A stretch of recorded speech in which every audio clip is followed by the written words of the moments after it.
Hello. Welcome to our daily devotions. Looks like we're live everywhere. Thank you for being here today. Yesterday was all about connecting with that inner maiden energy, and I had such a great example of that. One of the Padma sisters, Dana, came over and to the store, and we worked outside. She cleaned all the leaves out of Guanyan's little planter around her, and she took photos of all the offerings that have been left. We have somebody who came to the shrine sometime in the last couple days and has left like what amounts to an entire Thanksgiving feast, except meat free.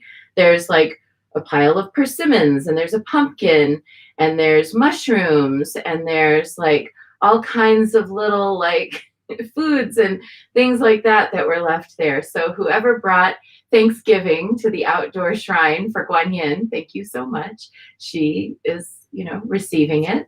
And it was just so nice to spend time with Dana. So if you get to see this, Dana, thank you for coming. And today, let's see what awaits us. I can feel that there's kind of an energy in the air, which often starts around this time of year. It's both the desire to cocoon as well as the like full on, oh my gosh, the year is coming to an end. I have to do absolutely everything that I haven't done so far this year, or I have a bunch of stuff to do, all of my work to do before the end of the year. And so it's like this dual sort of energy. So let's take a few minutes to root into the now, because future is going to come either way, and the past is gone and done either way. So we're going to be beginning with our prayer for Santa Muerte. I explained a little bit more in yesterday's video about how we work with her and why we work with her in the temple. Have you been inspired to do any ancestral workings this past month? If so, leave me a comment and let me know.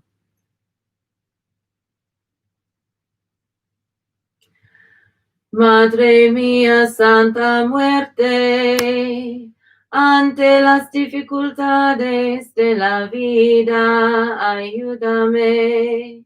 En mis desaciertos, ilumíname. En mis soledades, acompáñeme.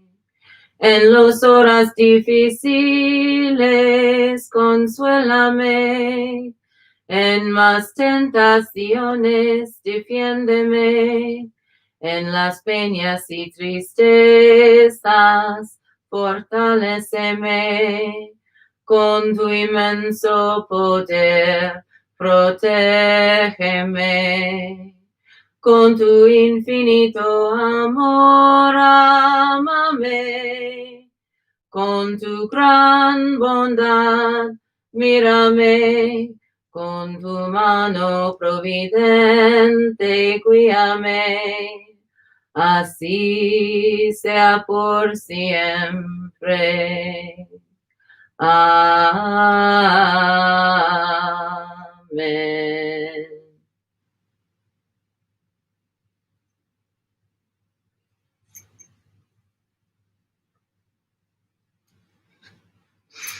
I'll have you know that when I sing that song in my mind, there's a whole mariachi band playing with me. And when I get to that, Amen, I hear like the trumpet. Do, do, do, do, do, do, do, do, do. Maybe someday. Who knows? Let's see what today's divination is going to be.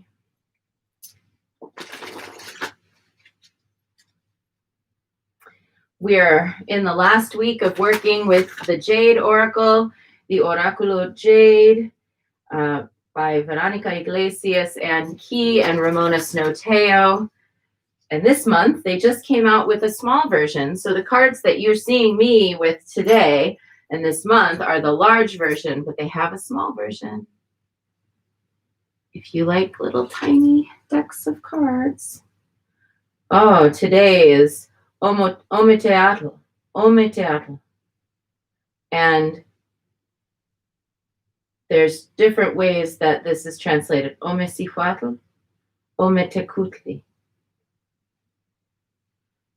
But I know this image because Shuni Hiron showed me this image as part of working with the Mayan calendar, which the Mayan and Aztec calendars have great similarity. Let's find out.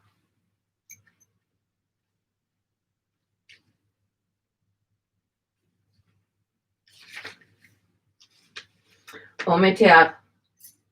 The primary deity of the ancient Mexican culture is Ometeotl, whose name means deity of duality, represented singularly as Ometeotl, or in the female aspect as Omecihuatl, and in male aspect as Ometecutli. This deity is the grand creator creatrix, residing in Omeyocan, the place of duality. Because Ometeotl was not represented in physical form, the deity did not have a specific temple or dedicated festival. However, a multitude of prayers are addressed to Ometeotl. When Ometeotl appears, you are reminded to connect with the divine force that permeates the entire world, as well as with the same divine spark within you. This is an invitation to bring your entire being into balance. Ask yourself which energies you need more in your life to bring you into harmony. So today we are going to look for balance in all things. And balance in all things is often described in gendered terms like, oh, well, I'm more the feminine because I'm more soft or gentle or compassionate, or oh, this person is more masculine because they're more assertive or aggressive or authoritative. But those terms, masculine and feminine, to describe the panoply of different possible ways of being, are at best intellectually lazy. We are smarter than this. There is nothing inherently feminine about being soft. There is nothing inherently masculine about being authoritative. I am both soft and authoritative. So are you. Each of us should actually be both soft and authoritative when it comes to our own bodies, ourselves.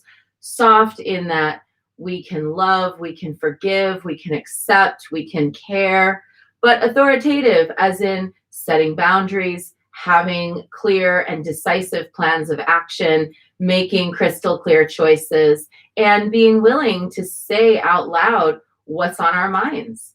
There's nothing gendered about either of these activities. I wish people would stop using the terms masculine and feminine to describe who they are or what they're doing, because it only serves to reify sexist stereotypes. Those sexist stereotypes of where we even get the words masculine and feminine. The words masculine and feminine they have historically been invoked to silence and suppress women. So something that's considered feminine is then considered not as important as something that's considered masculine, not as trustworthy, not as rooted in integrity, even though none of that is true. And if you research where these terms come from and why we have these terms, you wouldn't want to use them either, actually, because none of us wants to reify a grossly mischaracterized stereotype of who a person is.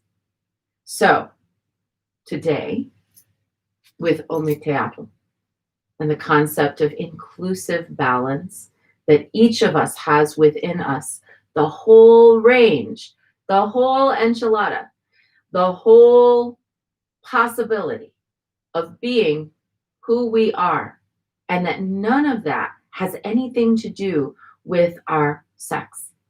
Our sex determines what kind of medical care we need, determines certain types of energetic processes that happen in our bodies with or without our permission, describes, our parts. Masculine and feminine describe aspects of the ego that have been conscripted for the purpose of silencing women. So let's not do that. That is my take on this divination today. And we're done with our short bit. I'll be back tomorrow. And if you'd like to stay on for Guanyin practice, let's stay on. 3 prostrations before the shrine of Guanyin, who, by the way, has lived as male, has lived as female, and ultimately transcended the physical state and is now available to us from within each and every heart, and would likely defy all gendered terminology, by the way.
And let's take refuge. Namo Guru Be. I take refuge in the inner teacher. Namo Buddhaye. I take refuge in the great mother of compassion. Namo Dharmaye. I take refuge in the wisdom of the ages. Namo Sanghaye. I take refuge in the community of practitioners. And let's set our intention, a person, place, situation, or circumstance that will benefit from our practice today. And today I'm holding Angela, who lost her dog yesterday.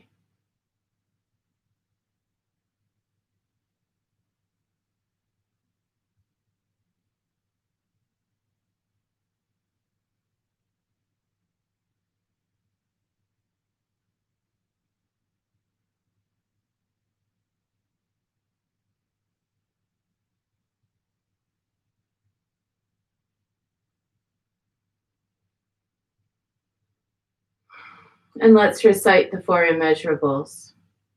May I be a source of loving kindness in this world and all worlds, bringing a generous heart to all my thoughts and doings.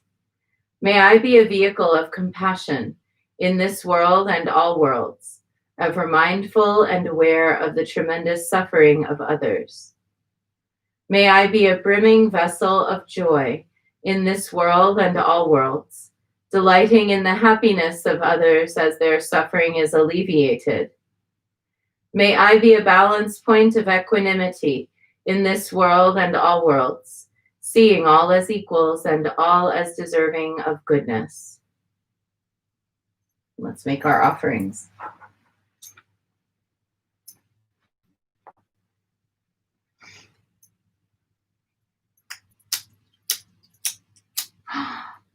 Trusty red lighter.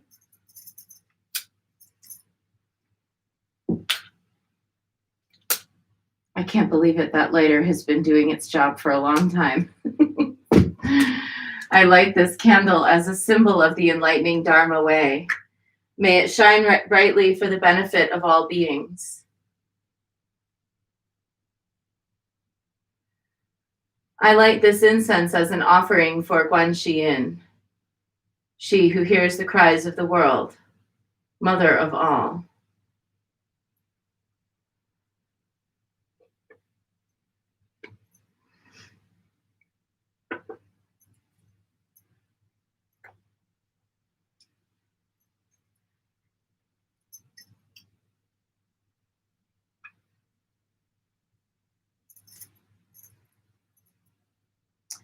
Omahum.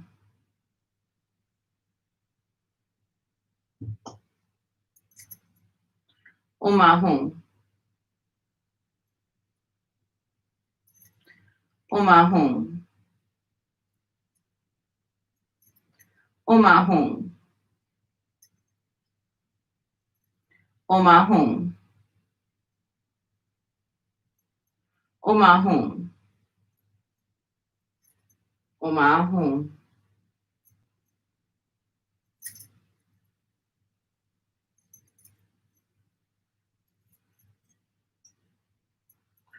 Omahum.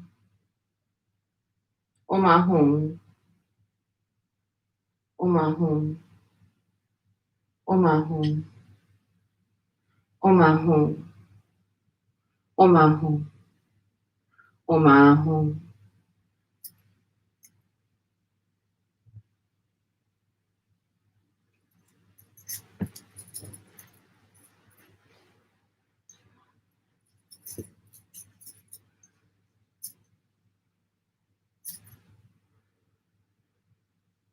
Reverently, I prostrate with my body, speech, and mind, and present clouds of every type of offering, actual and virtual.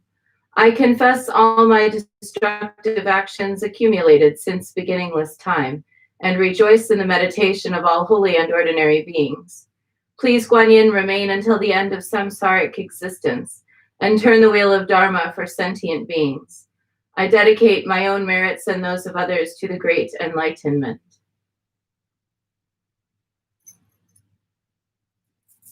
And now 108 recitations of Namo Guanxi Yin Pusa, inviting Guan Yin to arise from within our hearts and to spread her love out into the space around us. And then we're going to then send that out into the world.